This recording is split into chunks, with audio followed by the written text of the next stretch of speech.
John Ryder, the notorious nemesis from The Hitcher, a remarkably brilliant film made back in the 80s. Also remade again quite recently. In fact, I saw the remake version first, and I liked both versions, but we'll be mainly discussing the Rutger Hauer version on this edition. In fact, there were also two movies that came previous to Rutger Hauer's movie. One was called The Sadist with Arch Hall Jr., and the other one was called The Hitchhiker. And those would be the forerunners, but of course The Hitcher took that sort of premise and went way in a whole new direction. And of course, the newest version is almost a scene by scene remake, but it's still a little different. So you can watch both versions and still have a few surprises coming at you. That's what it was like for me when I saw the 2000s version first with Sean Bean. And of course, as I said, both films are quite good. But the Rutger Hauer character is a little more fun and a little more complicated, and that's why we'll be focusing on him on this edition of Figuring Out Our Favorite Monsters. Why is the question that comes to mind when you watch The Hitcher? Why is this guy killing so many people? Essentially, you could look at John Ryder as the exact reverse example of a heroic action character. You know, you see Stallone or Arnold Schwarzenegger killing so many people in their films. In this circumstance, we see what would happen if one of those guys was a bad guy. You know, similar amount of casualties, and just a lot of people dying. The character, of course, when he is revealed to us, he has already killed someone before. You know, once he's picked up, you know, there's that car in the background. He reveals in conversation that the driver is over there. I killed him or something. You know, stuff like that. So we know he has killed beforehand, and then he's on a bit of a killing spree.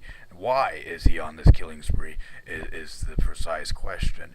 And in fact, actually, one question is, why is he so interested in this kid that picks him up?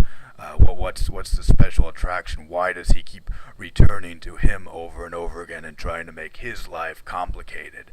And the reason for this is, of course, you know, the line in there that says, "I want you to stop me," is what Rutger Hauer says to the kid. "I want you to stop me." So something about how this kid resisted him became an attractive prospect to this fellow who's a bit of a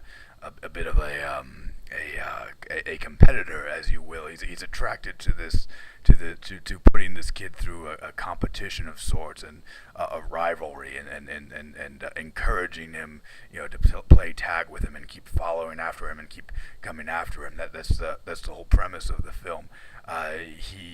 This John Ryder seems to do. He wants to do anything he can get away with, and he gets away with a whole lot. In fact, this movie is a prime example of you know what of exactly the reason for why you need the death penalty in criminal law, because you know, some of these guys are just not gonna stop. I mean, rapists, murderers in particular, they're gonna be attracted to the thrills, especially rapists and murderers, because once they start doing it, anyway, let's get. I'm getting off track here.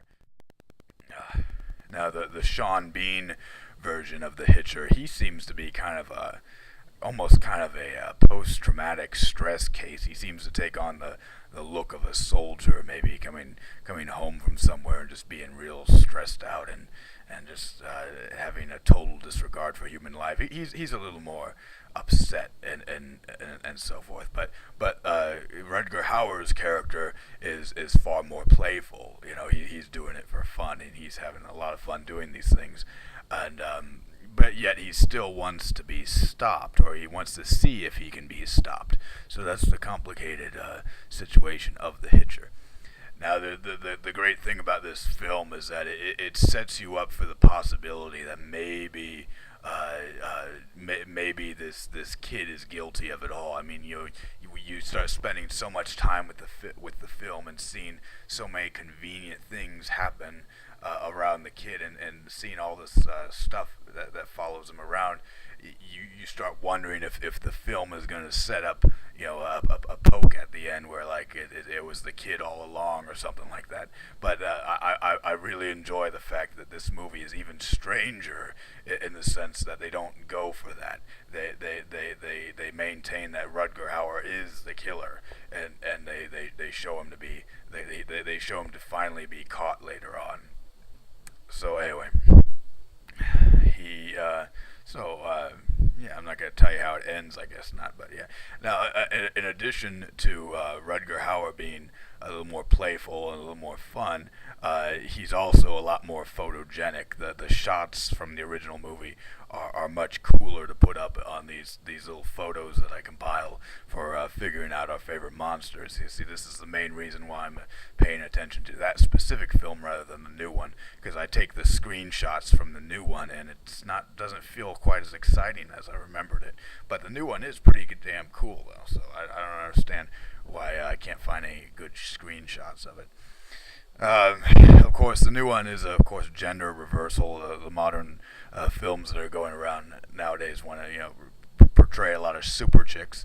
Although I thought this chick was pretty believable and actually, very relevant. So I wasn't upset about this. But it's the Hollywood's always working a woman into everything, and it's currently, of course, Obama has finally let women into the military, which I actually like the idea of women into the military, but there's going to be a big problem up ahead in the sense that even some of the strongest, fastest women in the world are still weaker and slower than the average male. So I will expect to see a lot of ground operations turning out in disaster because women can't run very fast. I mean, that's a simple fact. It's even it's been said in the commentaries on the original Texas Chainsaw Massacre that Gunnar Hansen was chasing after Marilyn Burns, and she walked so slowly. She ran so slowly that he had to wait. He had to do his best, and it almost pushed the suspension of disbelief that he had to stop and saw on some twigs and slow down his walk to such a degree because the lady couldn't run, and this was like a 300-pound guy versus a woman who's in very good shape.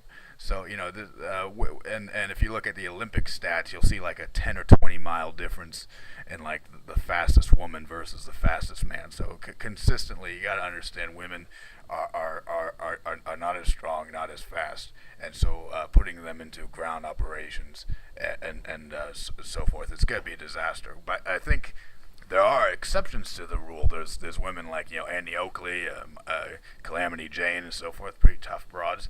But if you can make a special example by them, like have a commander take interest and let them in, that would be all right. But letting women in bulk, you get a lot of people who just shouldn't belong there.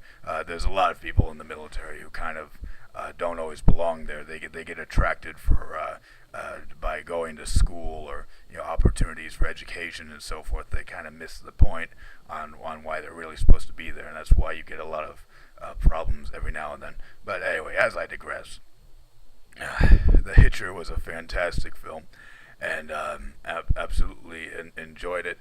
Very brutal and hard to enjoy for people who are squeamish. But overall, I'm really glad to have seen both versions. In fact, all versions, because I also have Arch Hall's movie, and I have the Hitchhiker movie from RKO. The Arch Hall version, I'm forgetting it a little bit, but that one is kind of like Badlands, which was inspired by a real criminal case about a couple going around and shooting up everyone. Anyway, yeah. But anyway, that's my little show here for you. Farewell from the stranger.